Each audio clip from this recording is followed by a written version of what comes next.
अस्सलाम वालेकुम। आज हमारे पास एक क्वेश्चन है, क्वेश्चन नंबर 5, जिसके नंबर है 5। Punctuate the following text where necessary. ये हमारे पास टेक्स्ट है, इसमें पंचुएशन नहीं है, पंचुएशन हमने लगानी है। ये हमारे पास एक पेपर है सीएसएस का, जो कि 2021 प्रेसिस और कंपोजिशन का। ये क्वेश्चन इसमें आ चुका है, पंचुएशन। अच्छा, जो स्टूडेंट्स हैं वो थोड़ा घबराते हैं पंचुएशन से, मानते हैं पंचुएशन मुश्किल है, लेकिन इतनी भी मुश्किल नहीं।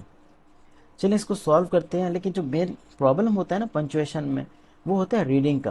कि हमें जो रीडिंग दी जाती है ना, वो बाज़ औक़ात बड़ी मुश्किल और कम्प्लेक्स होती है। हमें पता नहीं लग रहा होता कि जी सेंटेंस शुरू कहाँ से हो रहा है, एंड कहाँ से हो रहा है। तो ये सारी चीज़ें आती हैं रीडिंग से। अपनी रीडिंग को ना बेहतर बनाएं। आप किसी भी क्लास में हैं, पंचुएशन बहुत ही इम्पोर्टेंट है। ज़रूरी नहीं कि ये अगर सीएसएस वालों के लिए है तो ये किसी के लिए नहीं, ये सब के लिए है। ठीक है, ये आपकी प्रोफेशनल लाइफ में आपको पता ही है ना कि English plays an important role. देखें जी, यहाँ पर टेक्स्ट पढ़ें। That familiarity produces neglect has been long observed. The effect of all external objects.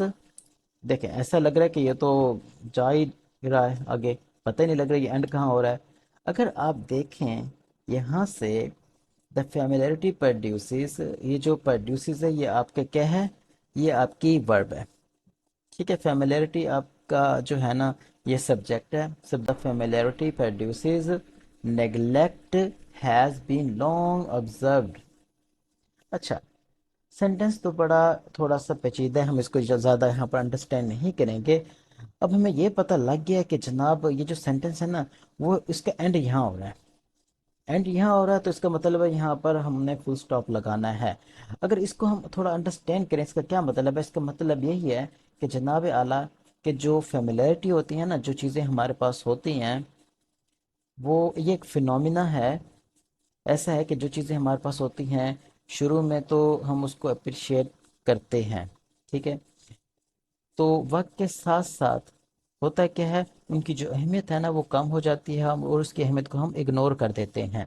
ठीक है, अब यहाँ पर हमारे पास जनाब आला फुल ये है ना पीरियड आएगा, फुल स्टॉप आएगा। तो ये तो हमारा एक हल हो गया। यहाँ पर हम अब लगाते हैं फुल स्टॉप। ये टाइपराइटर है, यहाँ से आकर ऑब्जर्व्ड, यहाँ पर मैं जी फुल स्टॉप लगा देता हूँ। ये फुल स्टॉप लग गया। ठीक है, फुल स्टॉप लग गया। अब हम अपना हैंड टू ले लेते हैं, ये देखें जी। अब याद रखिएगा, जब भी आपने फुल स्टॉप लगाना है तो थोड़ा सा वक्फा देना है। अगर कंप्यूटर पर लिख रहे हैं, मिसाल एमएस वर्ड में लिख रहे हैं, तो फिर आपने स्पेस देनी है अपना पीरियड के बाद या कोई भी पंचुएशन के बाद, चाहे सेमी कॉलन हो कॉलन हो, आपने स्पेस देनी है। ठीक है, तो यहाँ पर हम स्पेस देते हैं। ठीक है, और यहाँ पर देखिए, जो अब यहाँ पर नया सेंटेंस स्टार्ट हो रहा है। यहाँ पर हमें ये तो पता लग गया कि जो टी है ना वो कैपिटल आएगा, तो ये हम कैपिटल कर लेते हैं। यहाँ पर जनाब वाला जो टी है वो कैपिटल आएगा, पूरा हम दा लिख देते हैं। सही है। उसके बाद देखिए जी, the effect of all external objects however great or splendid ceases with their novelty, the courtier stands। नहीं, ये नेक्स्ट है यहाँ से। जो ये एक सेंटेंस है हमारे पास, the effect of all external objects however great।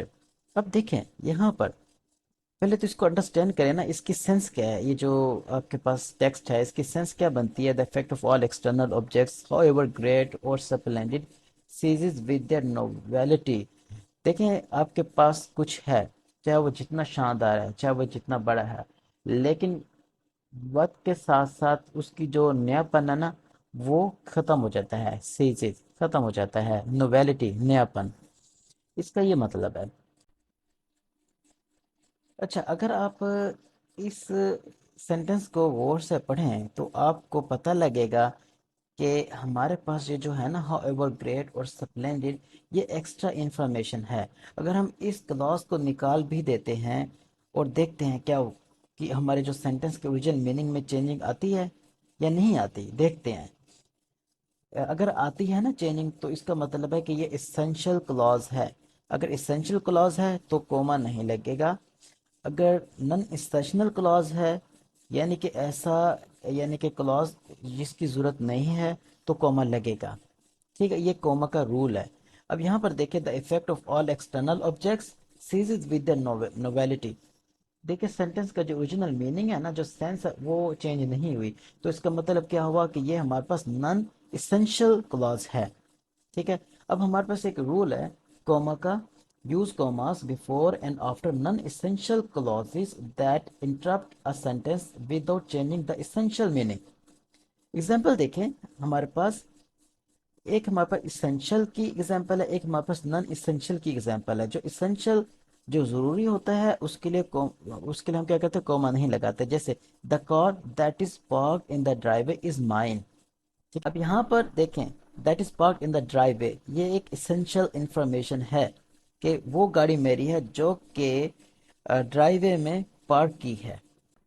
अब इसके नीचे एक और हमारे पास एग्जांपल है नॉन इसेंशियल की, my car which is park in the driveway needs repair. अगर मैं कहूँ माई कार नीड्स रिपेयर, तो देखें कोई चेंजिंग नहीं आई। और कि ये सब क्या हुआ कि ये एडिशनल इंफॉर्मेशन है which is park in the driveway, इसकी जरूरत नहीं है। तो ऐसा क्लॉज जो कि नॉन इसेंशियल हो, तो उसके लिए हम क्या करते हैं, कोमा लगाते हैं। तो इसका मतलब क्या हुआ, ऑब्जेक्ट्स के बाद एक यानी कोमा आएगा। ऑब्जेक्ट के बाद क्या आएगा जनाब, कोमा। टाइपराइटर लिया और ऑब्जेक्ट के बाद हमने यहाँ पर लगाते हैं कोमा, और यहाँ पर भी कोमा आएगा। हाउ ग्रेट और स्प्लेंडेड, यहाँ भी कोमा आएगा। ठीक हो गया। और यहाँ पर ये क्या है, ये सेंटेंस खत्म हो जाएगा। तो यहाँ पर क्या होगा, फिर आपके पास फुल स्टॉप आ जाएगा। और इसके बाद ये अपने आप जो टी है ये कैपिटल होगा, तो इसका मतलब हम यहाँ पर लिख भी देते हैं, थोड़ा सा नीचे करके लिखते हैं द। अच्छा जी, अब हम सेंटेंस स्टार्ट करते हैं। The courtier stands without emotion in the royal presence. अब सबसे पहले तो हमने इसमें सेंटेंसेस अलहदा करने हैं, देखना है कि इसमें इंडिपेंडेंट या डिपेंडेंट जो क्लॉज है वो कहाँ है। उसकी देखें एक निशानी इस तरह से है, आप इस तरह से क्या करें, बल्कि आप देखा करें कि आपकी वर्ब कहाँ पर है। यहाँ से स्टार्ट हुआ ना, द कोर्टियर स्टैंड्स। ये स्टैंड्स क्या है, आपकी वर्ब है, वर्ब से पहले आपका सब्जेक्ट आ गया। तो इसका क्या मतलब हुआ, यहाँ पर हमारा एक सेंटेंस स्टार्ट हो चुका है। ओके हो गया। Without emotion in the royal presence, आगे देखें देखें द म्यूजिक ट्रम्पल्स। अब दोबारा आगे देखें कि आपके पास वर्ब कहाँ आती है। अब ट्रम्पल्स एक और वर्ब हमारे पास आ गई, वर्ब से पहले सब्जेक्ट आ गया हमारे पास, द म्यूजिक ट्रम्पल्स। तो इसका मतलब क्या हुआ कि यहाँ से हमारा दूसरा सेंटेंस स्टार्ट हो रहा है। ये सेंटेंस यहाँ पर ख़त्म हो गया, दूसरा सेंटेंस यहाँ से स्टार्ट हो गया। ये निशानी है कि किस तरह से आपने अपने आप को इस दलदल से निकालना है। The music tramples under his foot the beauties of the spring with little attention to their fragrance. फिर दोबारा आगे आप चलें, the inhabitant of the coast darts his eye. अब यहाँ पर वर्ब कहाँ है, ये जो डर्स है ये आपकी वर्ब है। The inhabitant of the cost, ये क्या आ गया आपके पास, ये सब्जेक्ट आ गया। ये जो डर्ट है ये आपकी वर्ब आ गई। ओके हो गया। ये आपका प्रेजेंट इंडेफिनिट टेंस है, the inhabitant of the cost, यानी कि ये सिंगुलर की बात हो रही है, तो हमारे पास वर्ब में एस या एस का इजाफा होगा। ओके हो गया। अब ये तीसरा सेंटेंस है ये। अब इसकी जो है ना हम आ जाते हैं इसकी सेंस पर। इन सेंटेंसेस की थीम क्या है। अच्छा, अब देखें, the courtier stands without emotion in the royal presence, ये आपका एक इंडिपेंडेंट क्लॉज है। इंडिपेंडेंट यानी कि इसका मतलब यानी कि इंडिपेंडेंट क्लॉज को हम कह सकते हैं कंप्लीट थॉट। सही है। तो अब ये जो कोर्टियर कौन होते हैं, हम कह सकते हैं जो बादशाह के वजीर वगैरह हो गए। ठीक हो गया। ये जो कोर्टियर हैं ये क्या है, ये खड़े हैं विदाउट इमोशन, इमोशनलेस खड़े हैं in the presence of the king. अगर हम खड़े हों तो हमारे तो इमोशंस ही हाई हों। अब ये खड़े हैं, ये इमोशनलेस खड़े हैं। देखिए पीछे अगर आप दूसरे सेंटेंसेस को, तो उन्हीं में यही बात हो रही है ना कि जो फेमिलियरिटी होती है ना किसी चीज़ से, काफ़ी हद तक अगर हम उस चीज़ के यानी कि कम अक्रॉस होते रहें, उस चीज़ के साथ रहें, तो उसकी अहमियत कम हो जाती है। तो वो अब जो किंग के होते हुए भी इमोशनलेस ही खड़े हैं। एक चीज़ हो गई। अब दूसरा सेंटेंस देखें, the music tramples under his foot the beauties of the spring with little attention to their fragrance. अगर इसकी थीम को अंडरस्टैंड करें, तो अब यहाँ पर बात हो रही है कि beauty of the spring with little attention, यानी कि जो बहार है ना उसकी तरफ भी कोई तवज्जो नहीं हो रही। ठीक है। The music tramples under his foot the beauties of the spring. अब ये थीम इसकी अंडरस्टैंड करने की कोशिश करें, तो यहाँ भी देखा जाए लैक ऑफ एप्रिसिएशन है फॉर द नेचर। ठीक है, आगे हमारे पास अब ये जो सेंटेंस है ये भी आपका इंडिपेंडेंट क्लॉज है, एक कंप्लीट थॉट है। हमारे पास एक इंडिपेंडेंट क्लॉज आ गया, दूसरा इंडिपेंडेंट क्लॉज आ गया, और तीसरा देखते हैं क्या ये भी इंडिपेंडेंट क्लॉज है। The inhabitant of the coast date his eye upon the immense diffusion of waters without of wonder और टेरर। बिल्कुल, ये भी एक इंडिपेंडेंट क्लॉज है। अब इसके अंदर क्या हो रहा है, the inhabitant of the cost, हम कहते हैं वहाँ का रहने वाला। अब वहाँ का जो रहने वाला है ना, कहाँ का, साहिल का जो रहने वाला है, डट his eye upon the immense diffusion of waters without awe, यानी कि इसका मतलब यह है कि वो पानी को जस्ट कैजुअली देखता है। हालांकि अगर हम जाएं साहिल पर, इतना ज़्यादा हम पानी देखें, तो यानी कि यहाँ पर जैसे कि इमेंस डिफ्यूजन ऑफ वाटर्स, तो होगा क्या, विदाउट ऑफ वंडर और टेरर, तो हम खौफजदा हो जाएं। लेकिन वहाँ का जो रहने वाला शख्स है वो जिस पानी को कैजुअली देखता है, उसमें तो कोई खौफ पैदा नहीं होता। तो ये भी क्या है, लैक ऑफ, कह सकते हैं अप्रिसिएशन फॉर द नेचर। अब तीनों जो सेंटेंसेस है ना, ये lack of appreciation for the nature है। ठीक है, यानी कि how people become desensitized to things they are familiar with.